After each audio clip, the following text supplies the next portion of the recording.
Et là, mon père, il arrive et il nous dit, les gars, réveillez-vous, il y a le feu. À quel moment je vais cramer mon immeuble si ma mère, c'est la concierge? Bon les gars, on se retrouve pour une nouvelle vidéo. J'espère que vous allez bien parce que moi ça va super. Comme vous avez vu sur le titre, la story time est simple. C'est mon immeuble a pris feu. Bien évidemment, avant de commencer la vidéo, n'oubliez pas de like et de t'abonner avec la cloche. C'est super important. Et on se retrouve à la fin de la vidéo. Mon immeuble a pris feu. Je vais expliquer un peu le contexte, ok? C'était la nuit d'Halloween, ok? Donc le 31 octobre. Et en fait, si vous voulez, c'était donc il y a 2 ans, donc c'était jeudi 31 octobre. Pourquoi jeudi? Parce qu'en fait, chaque jeudi, je commençais les cours à midi. Enfin, midi, tu connais, genre 1h30 quoi, la reprise. Donc ça veut dire que je pouvais me réveiller aux alentours de midi, tu vois, un truc comme ça. Et puis en fait, ce qui se passe, c'est que moi je me suis dit, vas-y, tu connais, hein? Je peux me réveiller à midi, super, je me couche tard, donc je me suis couché tard, bien évidemment. Et vas-y. 6h du matin. Je vous promets, j'étais pas prêt. Hein, parce que sachez que moi j'ai le sommeil léger, tu vois. Donc c'est à dire qu'au moindre petit bruit, je me réveille. Et là, vas-y, dans ma tête, c'est je me réveille à midi, tranquille, pépère, je vais bien dormir et tout. 6h du matin.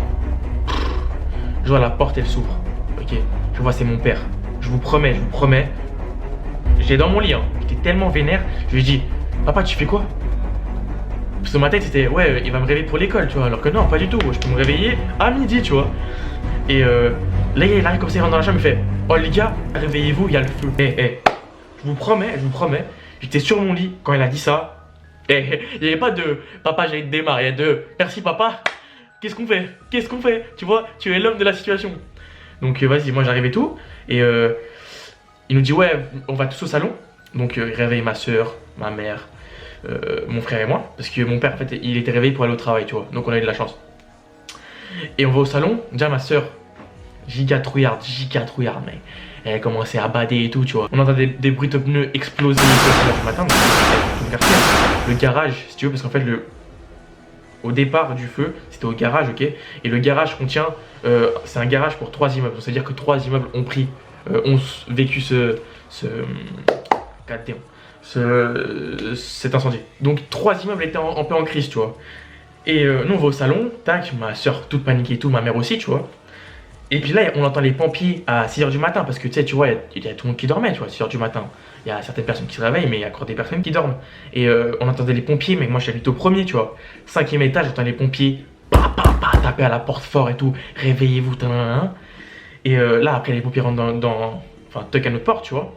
Quand je dis toquent à notre porte, c'est pas comme ça, hein, c'est comme ça, tu vois. Et ma mère, elle avait déjà tout planifié, tu vois. Ma mère, elle avait pris des linges direct, elle avait mis des linges pour boucher tous les espaces d'air qui pouvaient provenir de l'extérieur de l'appartement, pour pas qu'on respire de l'air où il y a de la fumée, tu vois. Donc ça, tout était bon. Le pompier a dit que c'était bien joué de la part de ma mère, tu vois. Et on arrive comme ça. Et ils nous disent donc, ouais, réfugiez-vous dans une chambre. On se réfugie dans ma chambre à moi, ok. Et moi, si tu veux, j'étais pas en PLS, tu vois, parce que moi, j'étais fatigué, je voulais dormir et tout. Je voyais ma soeur paniquer, ça a rien de paniquer, ça a rien. Moi, j'appelle mes potes des States, tu vois. Je parle avec eux parce que au States, bien évidemment, c'est le bail de minuit, tu vois, qui s'est réveillé. Je lui dis, ouais, écoute, c'est la merde, c'est l'incendie et tout. Tu commences à parler tranquille. Je lui dis, bon, vas-y, tiens, je te rappellerai si je meurs pas, tu vois. Donc après ça, moi, je dis, écoutez, je vous aime bien. Moi, je vais dormir. S'il y a un problème, vous me réveillez. Donc eux, ils étaient dans la chambre, tu vois. Ils parlaient pas. Et puis, genre, vas-y, moi, je me boule case, frère.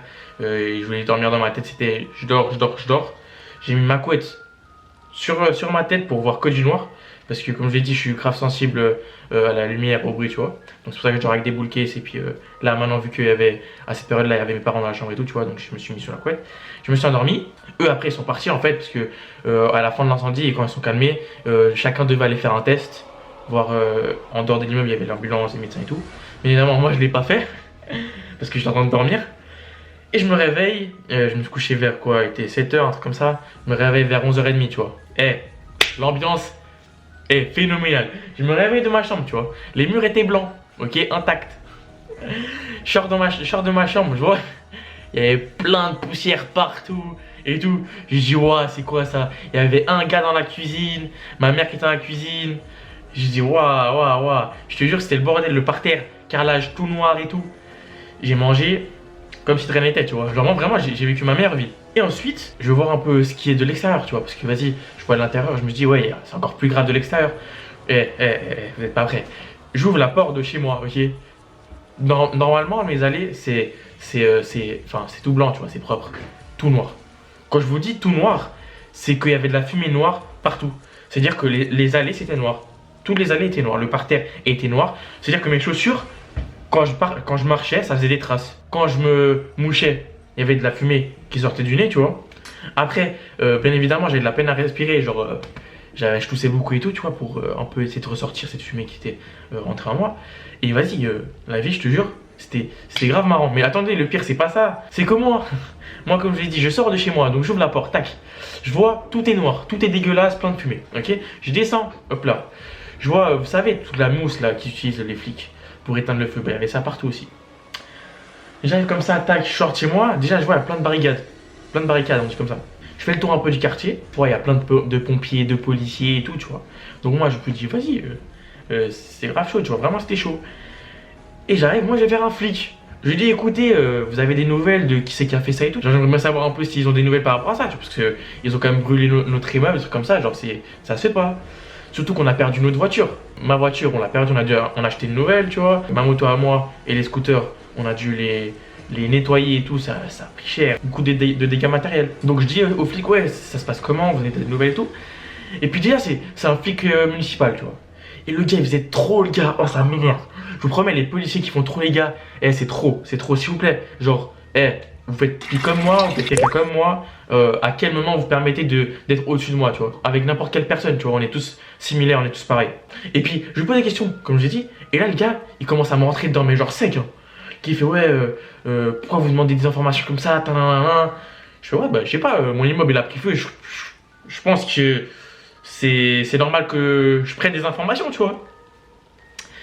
Et puis, il commence à me saouler et tout, après, il me laisse partir, tu vois. Et là, vous êtes pas prêts. Moi, je continue mon petit tour et tout. 30 secondes après, c'est pas, il y a un policier, il me court après. Il y a un policier, il m'a couru après. Il m'a dit arrêtez-vous, arrêtez-vous. Moi, je m'arrête, tu vois. Je dis, what the fuck. Qu'est-ce que j'ai fait, gros? Tu sais, goddamn, tu vois, genre, what's up, man? Qu'est-ce que j'ai fait? Genre, calme-toi, calme down. Et puis, j'ai fait comme ça. Il me fait, ouais, je dois prendre votre identité. Je dis, bon, bah, vas-y, allez, faites-vous plaisir, tu vois, mais genre, j'ai rien à voir avec ça. Et puis il me demande, il dit mon prénom, tu vois, genre je dis Mathias Luna, tac, j'avais 18 ans. Et puis le gars il me fait ouais, vous êtes majeur et tout. Je fais ouais, après ça pose un problème, tu vois. Et puis là il a commencé à se calmer, tu vois. Je pense qu'il a dû se dire ouais, le gars il est majeur, il va pas s'amuser à faire des conneries comme ça, tu vois. Surtout que genre je vais là parce que je lui ai dit mon adresse. Il dit ouais, mon adresse c'est ça. Donc l'adresse même où il est l'incendie, tu vois. Et en plus de ça, ma mère c'est la concierge. Donc à quel moment je vais cramer mon immeuble si ma mère c'est la concierge? Quel teubé ferait ça? En sachant que sa mère va devoir passer derrière pour nettoyer le truc. En l'occurrence, heureusement, c'est des entreprises qui ont nettoyé tout l'immeuble, tu vois, parce que c'est vraiment hardcore, hein. Je vous montrerai des photos si ma mère elle a pris en photo. Je pense que ma mère a pris en photo parce que vu que c'est la concierge, elle devait prendre des photos pour envoyer à l'entreprise et tout. Je vous promets, c'était phénoménal. Je suis allé à l'école comme si de rien n'était, tu vois. Vraiment, c'est un truc de malade. Moi, mes potes savaient tous que mon immeuble avait pris feu, tu vois. Donc, quand je suis arrivé à l'école, tout le monde m'a dit, ah, ça va et tout. J'ai entendu la nouvelle par rapport à ça, comment tu l'as vécu, t'as. Je leur explique qu'ils ont rigolé, tu vois. Ouais, je tapais ma giga sieste. J'étais vraiment dans le bien, t'as et tout, tu vois. Et puis, gros, je te jure, j'étais en train de me moucher parce que je crois que j'étais malade à ce jour-là, tu vois. Bon, ça faisait genre une semaine que j'étais malade. Et gros, tu sais pas, j'étais en classe, je me mouchais, mais vraiment, comme je vous ai dit, je me mouchais, c'était noir, frère. Le papier devenait noir. C'était hardcore. Si vous êtes tout seul dans l'appartement, ne dormez pas. Moi, j'ai dormi parce que, vas-y, il y avait 4 personnes encore qui étaient avec moi. Donc, je pouvais me permettre de dormir. Non, je suis en train de tourner une vidéo. Et, si tu veux, bah, genre, vas-y, comme je l'ai dit, si vous êtes seul, ne dormez pas, tu vois. Moi, il y avait 4 personnes qui étaient dans la pièce avec moi. Donc, s'il y a un problème, il faut me réveiller. Donc, voilà. Moi, je l'ai vécu sincèrement normalement. L'année qui a suivi, donc l'année passée, enfin cette année, ouais, 2019, tu veux, donc l'année passée, il y a eu des sécuritas qui rôdaient toute la nuit. Parce qu'en fait, on n'a pas été le seul immeuble à prendre feu. Donc il y a eu les 3 là, mais il y en a eu un peu partout dans toute la ville. Moi, personnellement, je l'ai bien vécu, tu vois, tranquillou. Après, bien évidemment, quand mon père il m'a réveillé, vu qu'il n'avait pas encore vu l'incendie, frère, moi j'étais en PLS, hein. Moi, je me suis dit, les gars, pas prêt, moi je suis pas prêt à mourir maintenant, hein. J'ai des choses à accomplir dans ma vie, voilà, tu connais. Et après, j'ai vu l'incendie, tu vois, il était bien. Ah, c'était sale sa mère, tu vois. Mais vas-y, j'ai vu les pompiers, ils étaient déjà là. Mes darons, ils étaient à côté de moi. Je pouvais me permettre de dormir sans aucun souci. Si vous avez kiffé la story time, Bah tant mieux. Voilà, c'était une petite anecdote de ma vie. Si vous voulez d'autres story time, parce que bien évidemment, j'en ai quelques-unes. J'en ai quelques-unes. Vous venez me DM sur Insta, comme vous savez, je réponds à tout le monde.